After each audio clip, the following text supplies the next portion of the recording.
گفتوگۆکان بۆ پێکێنانی حکوومەتی عێراق لە دۆخێکی سیاسی ئاڵۆز و ناڕووندا تێدەپەڕێت. هیچ ڕۆشنایەکی لێوە دیار نییە. کوردیش لە چوارچەوەی پێکێنانی ئەو حکوومەتەدا تاوەک ئێستا یەک دەنگ و یەک ئاڕاستە نییە. ئەمەش بە بڕای شارەزایانی بواری یاسایی. ئەم جارە بەشێک لە کورد پشتی کردووەتە دیموکراسی تەوافقی لە عێراقدا. ئەگەری زۆرە گەورەترین زیان بەر کورد بکەوێت.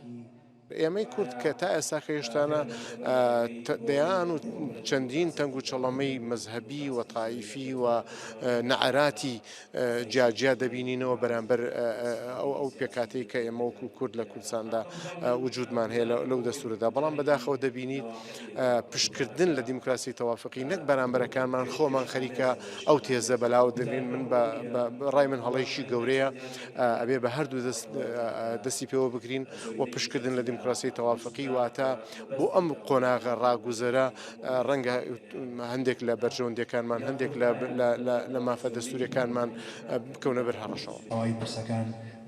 هەر جۆرێک لە پشتبەستن بە پێکێنانی حکوومەتی زۆرینە لە عێراقدا ئەگەری پێکدادانەکانی ئایندە زیاتر دەکات و بەدەستێنانی مافەکانی گەلی کوردیش لە حکوومەتی زۆرینەدا سەختتر دەکات. بە بڕای من هەر چەشنە هەڵدانێک بۆ چونە ناو حکوومەتی زۆرینە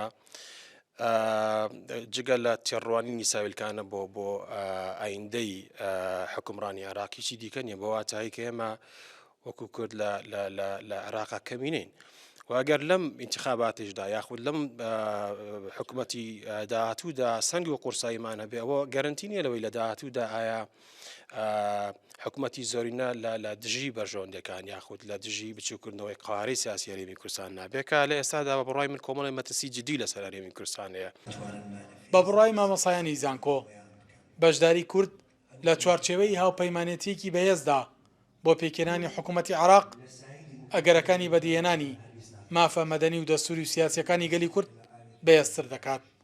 بە پێچاوانەشەوە ئێستا پەرتەوازەبوونی نێوماڵی کورد لە بەغداد جیالەوەی مەلەفی کوردی لاواز کردووە هۆکارێکیش دەبێت حکوومەتەکەی بەغداد پابەند نەکات بە جێبەجێکردنی مافە دەستوری و سیاسەکانی گەلی کورد لە چوارچێوەی دەستوردا. بۆیە گرنگە کورد بە یەکدەنگ لە چوارچێوەی دیموکراسی تەوافقیدا کار بکات بۆ پێکێنانی حکوومەتی نوێی عێراق. سەلاح جەمیل، کورسات نیوز، هەڵەبجە.